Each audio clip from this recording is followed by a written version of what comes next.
Thank you Logitech for sponsoring today's video.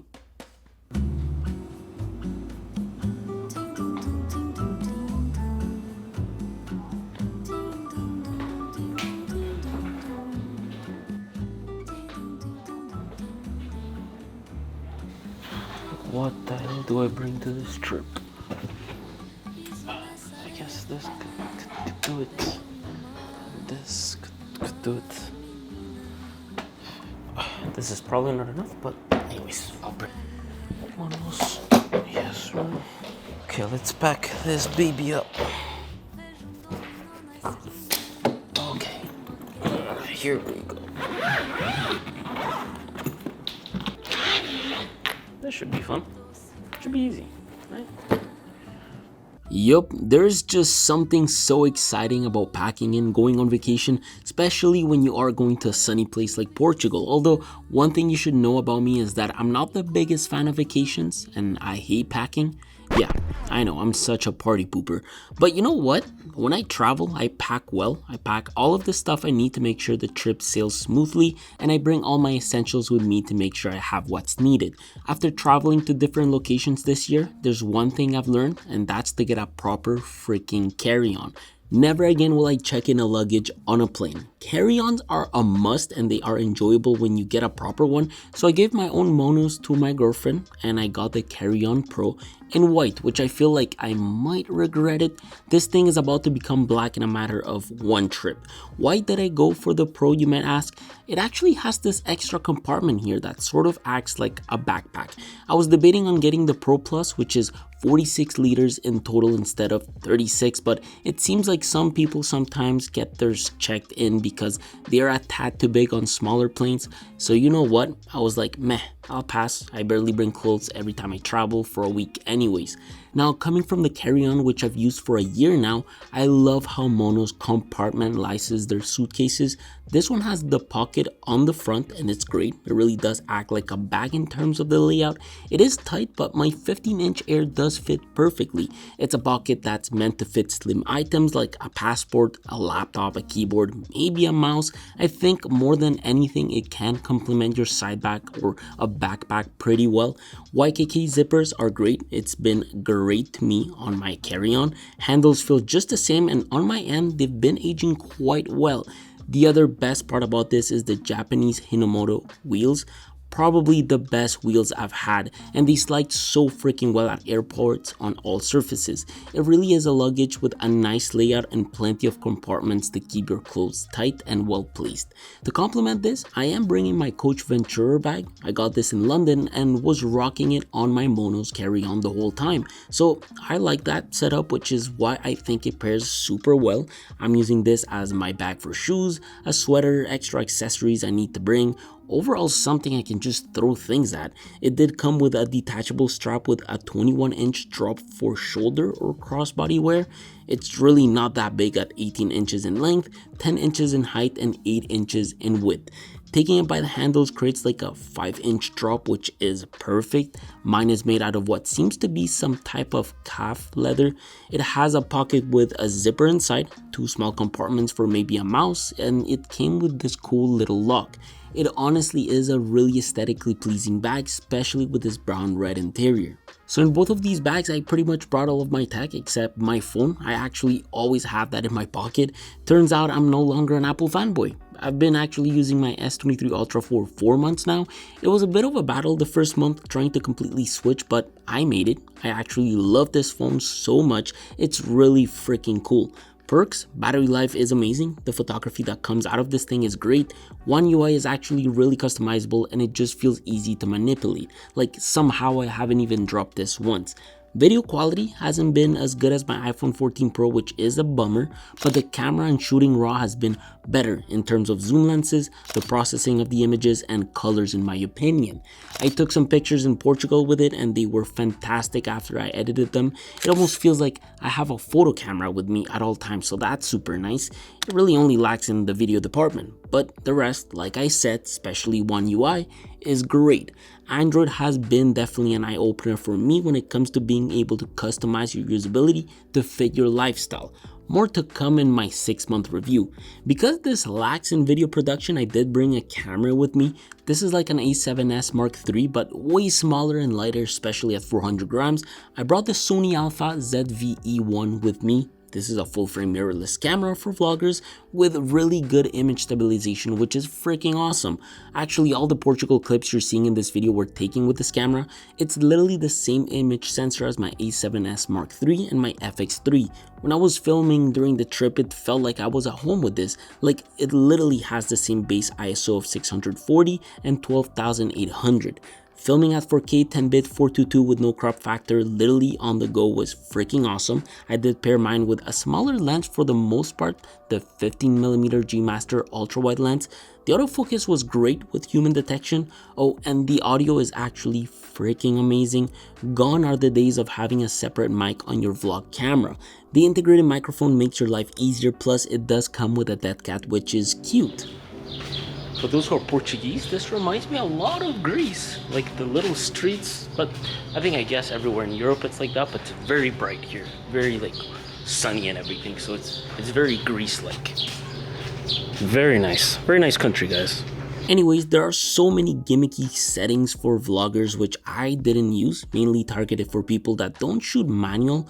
One thing I do need to mention is that as much as image stabilization is great, you gotta keep in mind that it really crops a lot of your image for the sensor to be able to move. So just keep that in mind. A lot of the time my footage was actually dumped in my new M2 Air. This is actually mainly my dev machine, but I wanted to have a 15-inch display with me, especially something that's this light and thin. My LG Gram could have cut it, but the battery life on the Airs definitely makes it better in that aspect. So this is now my daily. I know, shocking. Well, turns out that I mainly use it for web development and learning iOS development. It's not the ideal machine for mobile work, especially if you start getting into very complicated workflows that use Docker, multiple emulators, and so on.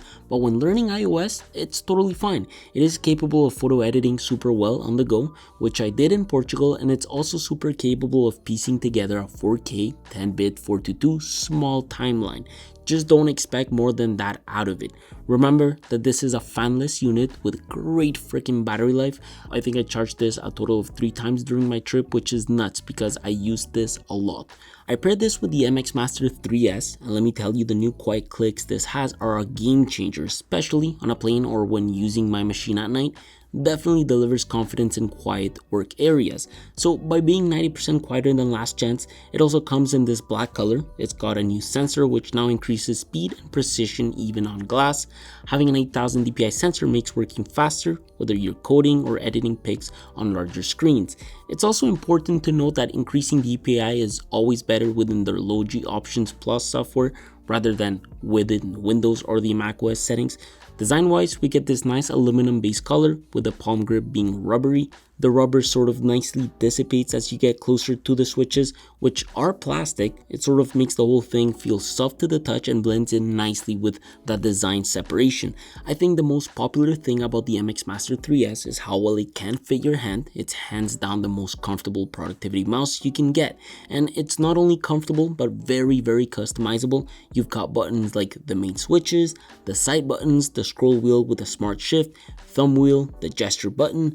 I mean, it's great, especially that electromagnetic scroll wheel button that makes scrolling through code a lot easier.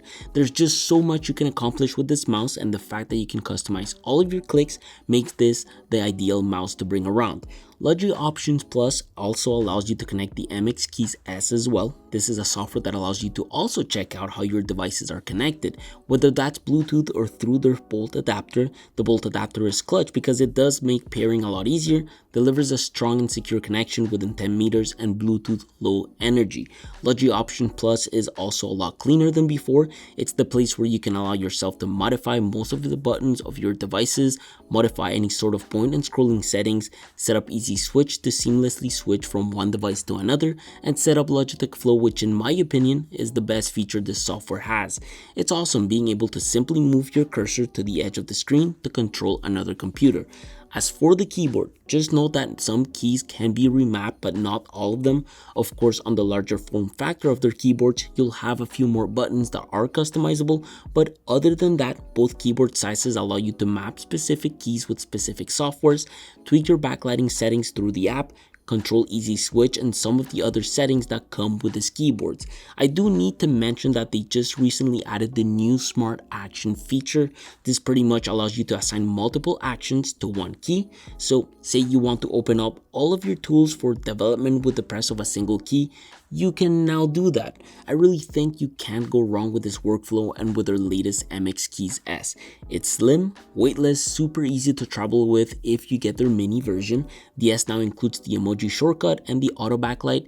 The rest really is exactly the same layout we love. It has this nice ultra fluid typing experience. These keys that matches the shape of your fingers still feel just as nice. The black aluminum frame feels just as premium. It blends super well with the plastic encasing the electronics. It really still is an incredible, sturdy and well built keyboard. Plus, there's nothing like having these proximity sensors for the backlight that goes on and off as it senses your hands. It helps with battery consumption, so you don't have to be charging it via USB-C so frequently. If you guys are interested in having this exact same setup, check out the description because I'm actually running the giveaway. So what's gonna happen this week is that you guys have to like the video and comment down below what you guys think you deserve the workflow from Logitech. And the third one is I'm gonna post a post this week and you guys just comment there, so I'll have your username, and for that person that wins, I can contact them. So yeah, good luck. Next, AirPods Max. It's like the 7th time I take this abroad with me on a plane. Fantastic. I absolutely love how amazing these are when it comes to blocking kids on a plane. I put my ANC on and I barely hear them crying. If you're sleeping in the plane, it's freaking great. Battery life is amazing. I charged them once over the course of my trip. I mainly use them at night or during long rides. Plus, it pairs extremely well with my MacBook, and it also pairs extremely well with my Android device. Never did I experience poor sound quality, drop in signal, ANC not working.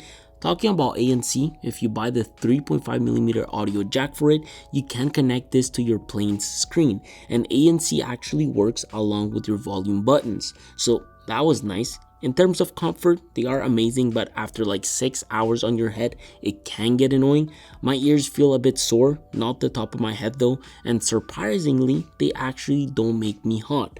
To complement my audio setup, I brought the Sony XB100 portable speaker with us. So I was going to bring my Sonos Roam, but because I was afraid of losing it, I was like, meh, let me bring this super small portable speaker since it does have great sound. I think this is the best sounding portable speaker for this size I've ever used. If I was to compare this to my Clip 4 from JBL, I mean, this thing just blows it out of the water. There's a passive radiator in here, an off-center diaphragm designed with Sony's sound diffusion processor. This all combined is what really delivers the crispiness in sound. The cool thing is that if I had brought a second one, I would have been able to do some stereo pairing. Just link both up to the Sony's music app and control them both like so. I did charge this like a bunch of times because we used it all the time. Not that its 16-hour battery life is not good, it's just because, like I said, we used it 24/7. And I'll say the same thing about my tech pouch. So I brought Spiegen's Rugged Armor Pro Cable Organizer bag. This here's an incredibly well put together bag that came in super handy. It comes with a zipper compartment where I had my muff power bank stored and my Ugreen SD adapter for my MacBook. That same zipper actually has a hidden zipper within.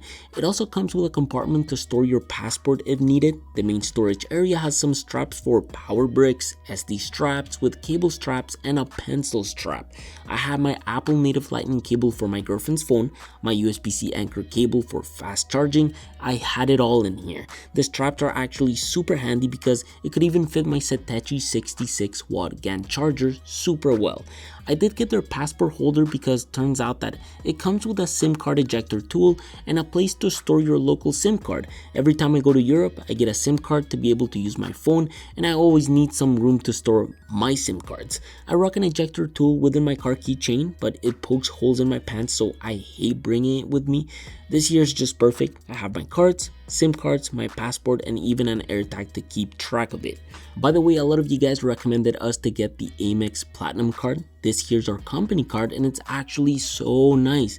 I used it in the airports to have access to the lounges, and it just added a nicer experience to the trip. It also has a no fee conversion for when I paid in euros. It has medical insurance, trip cancellation insurance, flight delay insurance, baggage delay insurance. It's really good for traveling, especially if you do it often. We did rent a car with it, so it meant that we were covered for theft, lost and damage of your rental car with an MSRP of up to $85,000 for rentals of 48 days.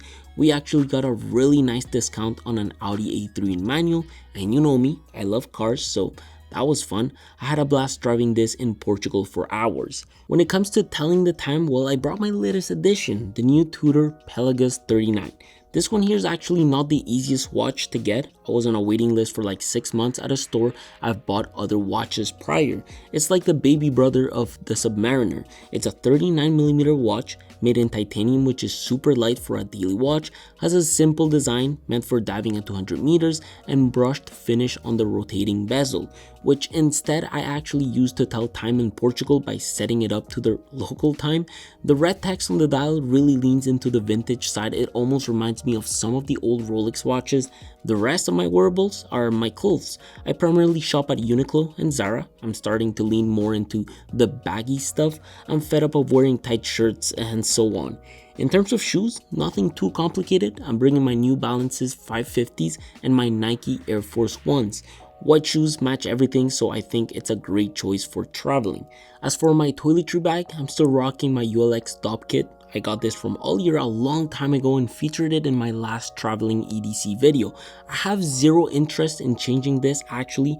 It looks super nice, it's convenient, it has one large interior pocket with 2 smaller pockets inside paired with a zip mesh pocket, all of it made from vegan leather. It really does fit my perfume, deodorant, toothbrush and paste, some creams and so on. It really is the perfect kit and it barely takes any room in my bags every time I travel. I guess this is it. These are all of the things I actually brought to Portugal and it was fun. I really recommend a trip to Portugal and the food is not only cheap but amazing. I hope there are some items here that can make your trips better, including the Steam Deck, which was a last minute addition. I think my top 3 items would be the Monos Carry-On Pro, the camera, and my AirPods Max. I think those were my favorite items to bring with me. If you have any questions, comments, insults, leave them down below. Much love to you guys. I hope you all have safe trips. See you all soon. Take care.